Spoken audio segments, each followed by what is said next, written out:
Just the faint ticking of a clock. A dim apartment. Streetlights bleed through half-closed blinds. A phone screen glows for a moment, then fades. No new messages. No missed calls. Outside, the city breathes. Cars pass. Someone laughs in the distance. Life is happening somewhere else. Inside, there is stillness. And in that stillness, something begins to stir. Loneliness. Not the dramatic kind, not the poetic kind, the quiet kind, the ordinary kind, the kind that visits at night. Loneliness is not merely the absence of people, it is the confrontation with yourself. For thousands of years, human beings survived in tribes. To be separated meant danger, exposure, death. So the brain adapted. When isolated, the amygdala fires, cortisol rises, the body enters alert mode. Even now, in safe apartments in lit cities, that ancient alarm still lives inside you. So when silence stretches too long, when no one texts back, when the room feels too large, your body reacts as if something is wrong. But what if nothing is wrong? What if loneliness is not a malfunction, but a message? Imagine moving to a new city, new skyline, new apartment, promising career. The first week feels electric, but by the third week, evenings grow long. Friends are busy, calls become shorter, social media glows with other people's laughter, and suddenly a question whispers in the dark. Why do I feel invisible? Why does being alone feel like failure? Who are you when there is no audience? Is loneliness an enemy or an invitation? The silence that terrifies us may be the very space where something sacred begins. But to understand why loneliness hurts so deeply, we must examine the hidden problem beneath it. Carl Jung once said that what we repress does not vanish. It waits in the unconscious, in what he called the shadow. Every insecurity, every resentment, every unmet desire, they do not disappear. They remain unheard until silence amplifies them. When your life is filled with noise, people, work, scrolling, conversation, you never have to confront what lives beneath the surface. Relationships can become emotional anesthesia. So can productivity. So can constant stimulation. But loneliness removes the anesthetic. In solitude, buried insecurities rise. Old wounds reopen. Childhood memories whisper in the background.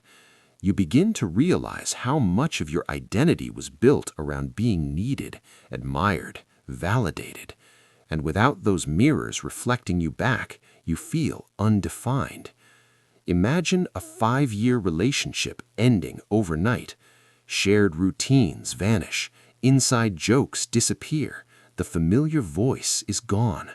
The house feels empty, not just physically, existentially.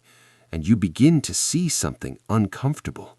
You built your sense of self around someone else's presence. Now you face something terrifying: freedom. If every relationship disappeared tomorrow, what would remain of you? Do you seek company for connection or for distraction? What parts of yourself are you afraid to meet? Loneliness is not just isolation. It is psychological exposure, and exposure is painful before it becomes illuminating.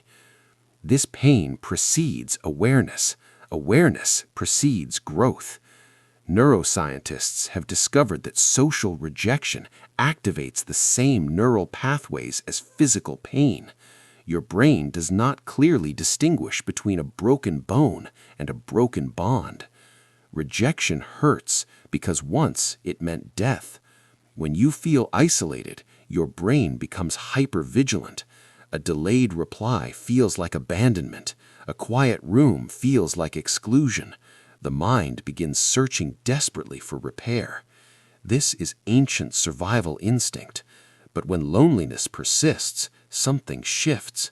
The nervous system, after resisting, begins to adapt. At first, loneliness screams. Later, it whispers. Eventually, it speaks.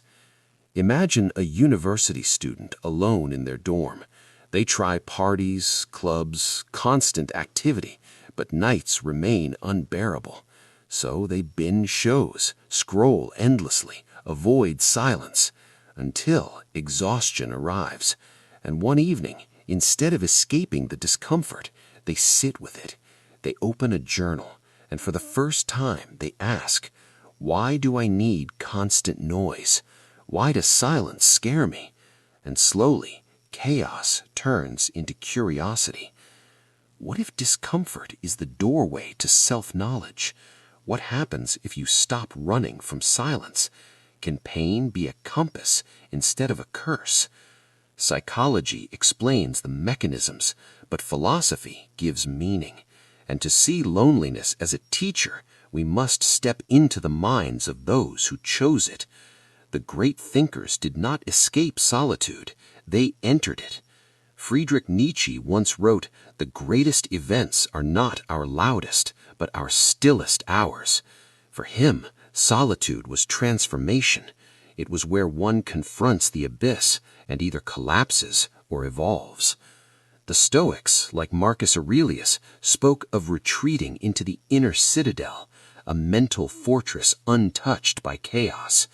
Even as emperor surrounded by thousands, he reminded himself, true stability comes from within. Existentialists argued that aloneness is not an accident, it is the human condition. We are born alone, we die alone. Authenticity demands that we face this truth without illusion. Loneliness becomes teacher when it shifts from imposed isolation to chosen solitude. There is a difference between feeling abandoned and choosing stillness. The first feels like exile, the second feels like initiation. Imagine an entrepreneur after public failure. Investors withdraw, invitations stop, applause fades. Instead of chasing validation, they retreat. They read, reflect, rebuild quietly. Months later, they return, clearer, stronger, grounded, not driven by applause, driven by conviction. What wisdom might emerge if you embraced solitude intentionally? Can loneliness refine your character instead of diminishing it? What would Nietzsche say about your fear of silence? Yet philosophy alone does not calm the storm, because the real battle happens within. Loneliness threatens the ego, and the ego resists. It feeds on recognition, praise, applause. When those reflections disappear, it panics. I am not seen. I am not valued. I am forgotten.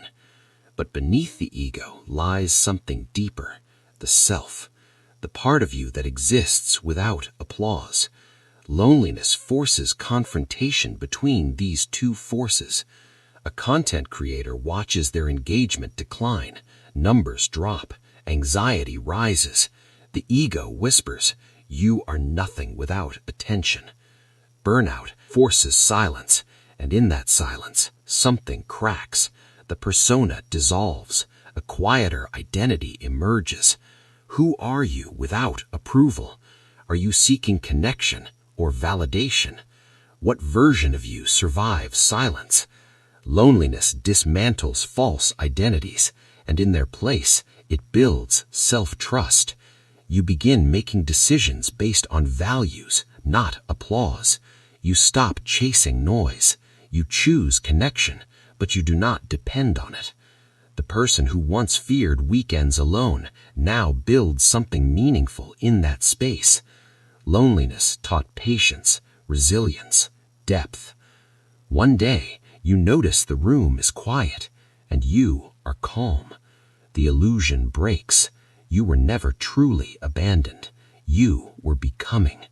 Loneliness was never the enemy. It was the threshold.